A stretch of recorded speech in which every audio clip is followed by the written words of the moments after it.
Delhi exit poll 2025 ವಿಶೇಷ ನಾನು ಮತ್ತೆ ಮುಂದುವರಿಸ್ತಾ ಇದ್ದೀನಿ. ಉಷಾ ಮೇಡಮ್, ಈಗ ನನ್ನ ಪ್ರಶ್ನೆ ಈಗಾಗಲೇ ನಾನು ಕೇಳಿದ್ದೆ. ಸೊ ಇದನ್ನು ಓವರ್ಟೇಕ್ ಮಾಡೋದು ಹೇಗೆ ಅಂತ ಒಂದು. ಎರಡನೇ ವಿಚಾರ, ಏನೋ ಕಾಂಗ್ರೆಸ್ನವರು ಅಜಯ್ ಮಾಕೇನೋ ಒಂದಿಬ್ಬರು ಮೂರು ಲೀಡರ್ಗಳು ಇಟ್ಕೊಂಡು ಇದನ್ನು ಈಗಲ್ ಕಮಿಟಿ ಏನ್ರಿ ಅದು ಸೂರ್ಯ ಈಗಲ್ ಕಮಿಟಿ ಅಂತೇನೋ ಮಾಡಿಕೊಂಡು ಅವ್ರ ಕೆಲಸ ಏನಂದರೆ ಚುನಾವಣಾ ಆಯೋಗದ ಮೇಲೆ ಕಣ್ಣಿಡೋದು. ನಮಗೆ ಚುನಾವಣಾ ಆಯೋಗ ಪಾರ್ಟಿಗಳ ಮೇಲೆ ಕಣ್ಣಿಡೋದು ಗೊತ್ತಿತ್ತು. ಏಕೆಂದರೆ ಮಹಾರಾಷ್ಟ್ರ ಎಲೆಕ್ಷನ್ ಆದಮೇಲೆ ಎಸ್ಪೆಷಲಿ ವೋಟಿಂಗ್ ಅವಧಿ ಮುಗಿದ ಮೇಲೆ ಬರ್ತಾರಲ್ಲ, ಇದೇ ಲಕ್ಷಾಂತರ ಜನ ವೋಟ್ ಹಾಕ್ಬಿಟ್ಟಿದ್ದಾರೆ ಅಂತ ರಾಹುಲ್ ಗಾಂಧಿ ಅವರ ಆರೋಪ. ಸೊ ಯಾವ್ದು ನೀವೇ ನಿಗಾ ಇಟ್ಟಿದ್ದೀರಾ ಆ ಥರದ್ದು? ಖಂಡಿತವಾಗ್ಲೂ ಈ ವೋಟರ್ ಬೂತ್ ವೈಸು ಅಥವಾ ಅಸೆಂಬ್ಲಿ ವೈಸ್ ನೋಡಿದಂಥ ಸಂದರ್ಭದಲ್ಲಿ ನಮ್ಮ ಗಮನಕ್ಕೂ ಸಹ ಬಹಳ ಗಂಭೀರವಾಗಿ ನಾವು ಇದನ್ನು ನೇರವಾಗಿ ಜನಗಳ ಮುಂದೆ ಇಟ್ಟಿದ್ವಿ. ಎಕ್ಸಾಂಪಲ್ಲು ನ್ಯೂ ಡೆಹಲಿ ಅಸೆಂಬ್ಲಿನಲ್ಲಿ ಈಗ ಅರವಿಂದ್ ಕೇಜ್ರಿವಾಲ್ ಅವರೇನು ಕಂಟೆಸ್ಟ್ ಮಾಡ್ತಿದ್ದಾರೆ, ಅಲ್ಲಿ 13,000 ವೋಟು ಎಲೆಕ್ಟ್ರೋಲ್ ಆ್ಯಡ್ ಆಗಿತ್ತಂತೆ. That was a fake. ಅಂದರೆ ನಾನು ಹೇಳ್ತಾ ಹೋದೆ ಯಾವ ರೀತಿ, ನಾನು ಅವರ ಹೆಸರುಗಳು ಸಹ ಹೇಳ್ತೇನೆ. ಪರ್ವೇಶ್ ವರ್ಮಾ ಅವರು ಬಿಜೆಪಿ ನ್ಯೂ ಡೆಲ್ಲಿಯಲ್ಲಿ 33 ವೋಟ್ಗಳನ್ನು ತಮ್ಮ ಸ್ವಂತ ಮನೆಯಿಂದನೇ ರಿಜಿಸ್ಟರ್ ಮಾಡಿಸಿದ್ದಾರೆ, ನ್ಯೂ ವೋಟ್ಸ್. ಹಾಗೆ ಪಂಕಜ್ ಚೌಧರಿ ಅವರು ಇಲ್ಲ, ನಾವು ಅದನ್ನ ನೇರವಾಗಿ ವೋಟರ್ ಲಿಸ್ಟ್ಗಳ ಅದನ್ನ ಡಿಲೀಟ್ ಮಾಡ್ಸಿದ್ದೀವಿ. ಹೌದು, ವೋಟರ್ ಲಿಸ್ಟ್ಗಳ ಸಮೇತ ನಾವು ಅದನ್ನ ಚೆಕ್ ಮಾಡಿಸಿರೋದು.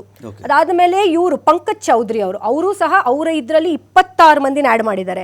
ಇವರೆಲ್ಲ ಯೂನಿಯನ್ ಮಿನಿಸ್ಟರ್ಗಳು. ಕಮಲೇಶ್ ಪಾಸ್ವಾನ್ ಅವರು 26, ಜಯಪ್ರಕಾಶ್ MP ಅವರು 25. ಈ ರೀತಿ ನ್ಯೂ ಡೆಹಲಿ ವ್ಯಾಪ್ತಿಯಲ್ಲೇ ನಮ್ಮ ಗಮನಕ್ಕೆ ಬಂದು ಇದನ್ನ ಕಂಪ್ಲೇಂಟ್ ಮಾಡಿ ರೈಸ್ ಮಾಡಿ ಕೆಲವುಗಳನ್ನು ಡಿಲೀಟ್ಸು ಸಹ ನಾವು ಸಾಕ್ಷಿಗಳು ಕೊಟ್ಟ ಮೇಲೆ ಆಗಿದೆ. ಸೊ ಈ ರೀತಿ ಇತರ ಅಸೆಂಬ್ಲಿಗಳಲ್ಲಿ ಎಷ್ಟಾಗಿದೆ ಅನ್ನೋದನ್ನು ಸಹ ನಾವು ಗಮನಿಸಬೇಕಾಗುತ್ತೆ. ಯಾಕೆಂದ್ರೆ 5,10,000 ವೋಟು ಆ್ಯಡ್ ಆಗಿರೋದು ಈ ವರ್ಷ, ಅಂದ್ರೆ ಆಡ್ ಆನ್ ಆಗಿರೋದು.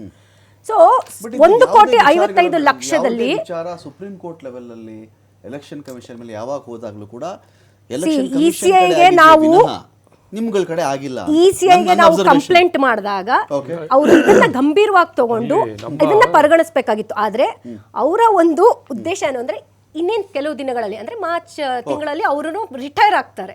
ಬಹುಶಃ ಅವ್ರ ಎಕ್ಸ್ಟೆನ್ಷನ್ ಪೀರಿಯಡ್ಗೆ ಏನಾದ್ರೂ ಕೇಂದ್ರಕ್ಕೆ ಅವರು ಇರ್ಬೋದಲ್ವಾ?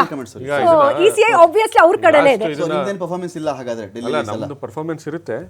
ಸೊ ಇದು ಲಾಸ್ಟ್ ಈ ವೋಟರ್ ಐಡಿ ವಿಚಾರಕ್ಕೆ ಸಂಬಂಧಪಟ್ಟಂಗೆ ನಿಮ್ಗೊಂದು ವಿಚಾರ ನೆನಪಿಸ್ಬಿಡ್ತೀನಿ. ಹಿಂದೆ ಕೃಷ್ಣ ಬೈರೇಗೌಡರು ಬೆಂಗಳೂರು ಸೌತ್ ಅಲ್ಲಿ ಎಲೆಕ್ಷನ್ ನಿಂತ ಸಂದರ್ಭದಲ್ಲಿ ಕೆಲವು ಈ ಸ್ಲಮ್ ಏರಿಯಾದಲ್ಲಿ ಮುಸ್ಲಿಮ್ಸ್ ವೋಟರ್ಸ್, ಮೈನಾರಿಟಿ ವೋಟರ್ಸ್ ಮತ್ತೆ ಕಾಂಗ್ರೆಸ್ಗೆ ಹೆಚ್ಚು ಎಲ್ಲಿದ್ದಾರೆ ಆ ವೋಟ್ಸ್ನ ಡಿಲೀಟ್ ಮಾಡಿಸಿದ್ರು. ಯಾರು? ಬಿಜೆಪಿಯವರು.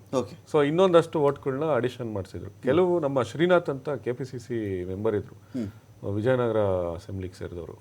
ಸೊ ಅವರು ಅದನ್ನ ಸಂಪೂರ್ಣವಾಗಿ ವಿಚಾರವನ್ನ ತೆಗೆದು ಆ ವೋಟರ್ ಲಿಸ್ಟ್ನ ಇದು ಮಾಡಿ ವ್ಯಾಲಿಡೇಟ್ ಮಾಡಿ ಹೈಕೋರ್ಟಲ್ಲಿ ಕೇಸ್ ಹಾಕಿ ಮತ್ತೆ ಅದನ್ನ ರೆಕ್ಟಿಫಿಕೇಶನ್ ಮಾಡಿಸಿದ್ರು. ಈ ಸತಿ ನಾವು BLAಗಳನ್ನ DK ಶಿವಕುಮಾರ್ ಅವರು ಕಡ್ಡಾಯವಾಗಿ ಪ್ರತಿ ಅಸೆಂಬ್ಲಿನಲ್ಲೂ BLAಗಳು BLOಗಳು ಏನಾಗ್ತಾ ಇದೆ, ಯಾವ್ಯಾವ ವೋಟರ್ಸ್ ಇದ್ದಾರೆ ಪ್ರತಿಯೊಂದನ್ನು ಚಿಲುಮೆ ಇದೆ. ಎಲ್ಲಿದೆ? ನಾವು ಇದನ್ನ ಚಿಲುಮೆ ಮೇಲೆ ಮುಚ್ಚಾಕಿಲ್ಲ. ನಡೀತಾ ಇದೆಯಲ್ಲ ಚಿಲುಮೆದು, ಚಿಲುಮೆ ಇದೆಲ್ಲ ನಡೀತಾ ಇದೆ. ಸೊ ಆ ವಿಚಾರಗಳನ್ನೆಲ್ಲ ತೆಗೆದಿದ್ದಕ್ಕೆ ಇಲ್ಲಿ ಸಕ್ಸಸ್ ಆಗಿದೆ. Thank you Surya, thank you Usha madam, thank you so much. ನೋಡೋಣ